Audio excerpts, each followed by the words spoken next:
Hey YouTube, it's Tim Zor VSG or Tim Zor Canada. This is my 1 week post-op VSG revision update. It's a tongue twister. Just going to go over a bit of the background again. 4.5 years ago, got the band, highest weight 295 pounds. Went down to around 210, not exactly sure the lowest weight. After having a few small complications, got unfills and basically gained the weight slowly back up again. Made it up to 254 a week before my revision, so that was 2 weeks ago. I day of surgery was January 22nd, 2014, and I was 247 pounds. So I had lost 7 pounds on my own, kind of on a pre-op diet where I was doing just protein shakes and one lean cuisine meal per day. And then since then, it is 1 week, so it is January 29th, 2014, and I have lost an additional 6 pounds. So I'm now 241 pounds. Just a recap of my experience. I went to Mexico to get my revision. I had my band done in the US, but it was just too expensive. I just bought a house, so I cannot afford too much. And I'm self-pay, so I had to go a little bit cheaper route, but also I actually ended up finding or determining that these guys in Mexico, because they do so many, have more experience than the guys in in the United States. So I flew down to Mexico on January 21st, had all my lab work done, chest, x-ray, barium swallow to check out my band, condition of my band.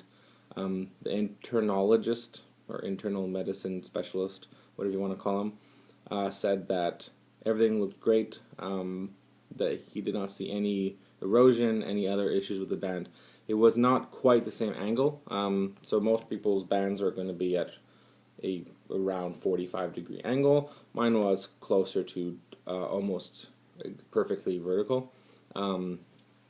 So he said it was a bit higher, but that he's seen in other people who have been successful with the band. So that's probably not the cause of some of the issues I was having, but it may have contributed to it. And blood work, EKG, I had EKG done, and everything was normal. So the following day, it was me and one other guy having surgery done. I was second one in. It was actually really, really nice being the second one in, because I was talking to the first guy, and he said that they walked him into, or they took him into surgery, and then they strapped his hands down, and were telling him about the counting down, and that it took longer than expected, and it was a little bit scary for him. I didn't really like general anesthesia, so I was a little bit nervous about that, but they had actually given me some meds to kind of help me relax. About 20 minutes before I was supposed to be going under, and it actually made me fall asleep. So I was asleep when they put me to sleep. So it was great. I didn't actually ever see the inside of the surgical room. I fell asleep kind of outside of it, and then I woke up back in my room for recovery. So that was very nice for me. And then I spent 3 nights in the hospital. It was at Almater Hospital, which is a private, fantastic, amazing, so clean, very modern. Beds were really, really comfortable. I could have stuck. I'm actually considering, because I just bought a house, I'm moving in. I'm thinking I should just buy that bed and put it into my bedroom, because it's fantastic. It's so nice. I was on morphine for 1 day, 24 hours. So that surgery day, and then on the morning and very, very early afternoon the following day, I was taken off of that. No issues. Blood pressure was fine. Pulse was fine. Never had anything out of normal. I had slightly elevated cholesterol, but everything else was within normal limits for everything. Blood work, pre and post, everything was fantastic. On the last day in the hospital, I had my drain removed, which is just, it's not painful, it's just a very, very strange feeling having something on the inside of you pulled out. So it's strange. But the thing that I don't like is that incision where the drain is, they can't close, so it remains open. And it's been just, I don't know. I mean, it's not nasty, but I don't really like having this kind of hole open. It has been healing well though, and I'm thinking that in 10 days, which is what they say it takes for it to heal, that it'll be just like any other cut you would get. So I'm not worried about it, but it's just, I wish it would have been stitched and taped like the other ones are. Because the other ones I can't see. There's just tape on top, and all I see is the tape. So then after the 3 days in the hospital, I actually went to the hotel. My surgeon, when you're booking the surgery, gives you the option to spend 2 additional nights, either in the hospital or in a hotel. And I thought it would be nice to be in a different scenery after already 3 days in the hospital. So I went back to Lucerna Hotel. I had a very nice room. The first night, the room was just mediocre. I was in a different building. And then when I came back, I was in the 300s building. And the room was really, really nice. I think it was just redone, so everything was new and clean. The floors even had heating, and I was cold, so I was constantly walking over there and putting my feet on the heated bathroom floor. So I spent 2 nights there, walked around, had no issues. I was on the sublingual supradol pretty much the entire time. I did already start cutting down, so the first day 1 I was on morphine, and then half of day 2 I was on morphine, took supradol that night, and then the third day in the hospital I took the 4 supradols every 6 hours. The next day I only had taken 3, so the third day and my transfer day. And then the the first and second day in the hotel I'd also only taken 3. So I'd cut down supradol by 1 dose already at that point. The day I flew home, which was the 27th, I had taken 3. Then yesterday, the 28th, I had only taken 2. And then so far today, I've only taken 1 this morning. I may take 1 this evening, I'm not sure. It's my last one, but it's already been now 11 hours since I took the last dose, and I'm not really feeling much pain, so I probably don't need the pain meds anymore, so we'll see. I want to get off of it as soon as I can. For some reasons, if you watch my other videos, you'll know why. It's not really a strong pain. It's not a narcotic. The supradol is actually it's a Mexican medicine. It goes by other names in different countries. I don't think they actually make it in U.S. or Canada anymore. It's very similar to ibuprofen, same family of drug. So it's just a stronger version of ibuprofen, basically. Yeah, and then I spent 2 days at home, and basically I've just been trying to relax. I've been doing my walking, my breathing exercises, which has really helped. So I'm not sure if your surgeon recommends a incentive spirometer or not, but I find it actually, at first it was really annoying because you have to do it 10 times an hour,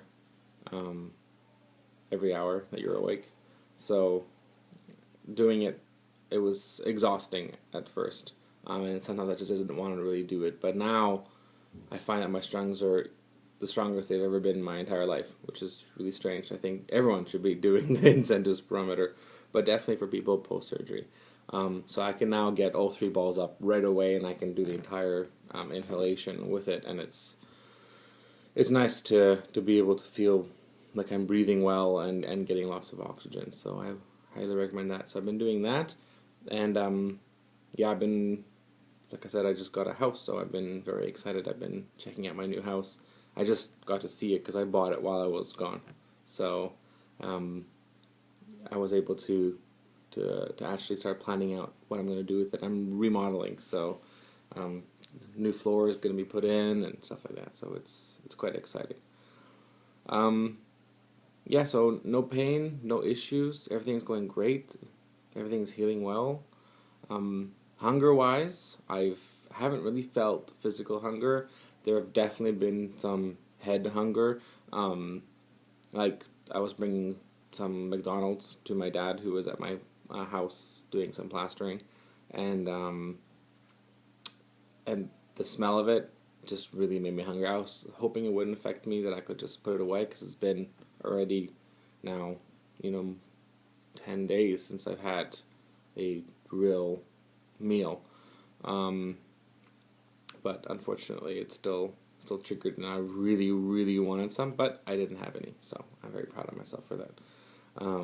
I've been doing water, juice, broth, chicken broth. I found some. They have the Knorr like powdered chicken broth, but the second ingredient or first ingredient is MSG. They have this like gelatin little containers. I wish I would have brought it, so I could show you. And the chicken broth there, it actually tastes like real chicken broth. If you would have taken a chicken and actually boiled it, and then or chicken bones, and then actually made a broth out of chicken. So it doesn't. The other one I think tastes. It's like you want to be able to put more into your mouth. Well, this one doesn't give you that same sensation, obviously, because it doesn't have MSG or that much salt, so it's not quite as much. But the thing is after having all the salty fake broth, I found that I wasn't peeing too well. That it was either a lot at the same time and then nothing for a long time. But now with this other chicken broth, I'm finding I'm back to normal. And also my gut was kind of getting a lot of gas right after I had the Knorr powdered chicken broth. So I've been having this gelatin stuff that you just boil with water, and it's been really good.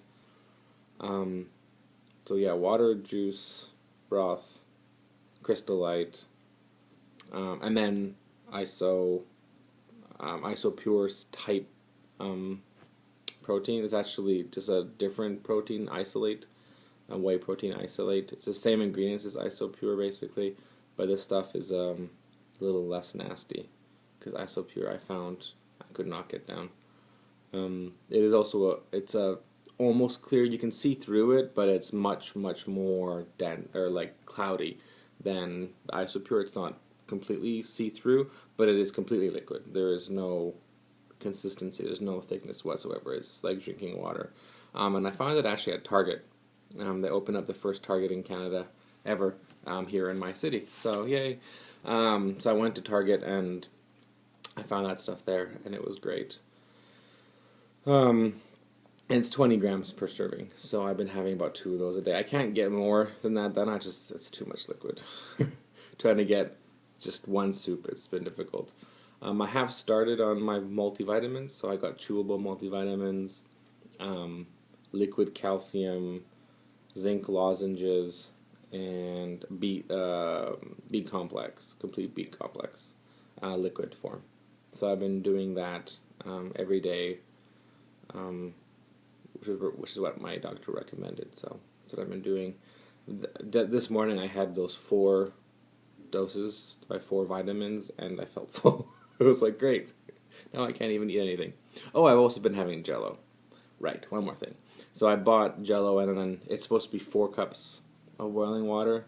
Sorry, 3 cups of water per package. I put in 4 just to make it extra liquidy, extra soft, and then extra hydrating. So I've had 2 half cups of Jell-O today, and that was amazing because it was like actually somewhat consistent in my mouth. It turns into liquid by the time it makes it to your throat, so it's not like it gives you any fullness inside that's different than the liquids, but it was nice to at least kind of be able to chew something. So that's it.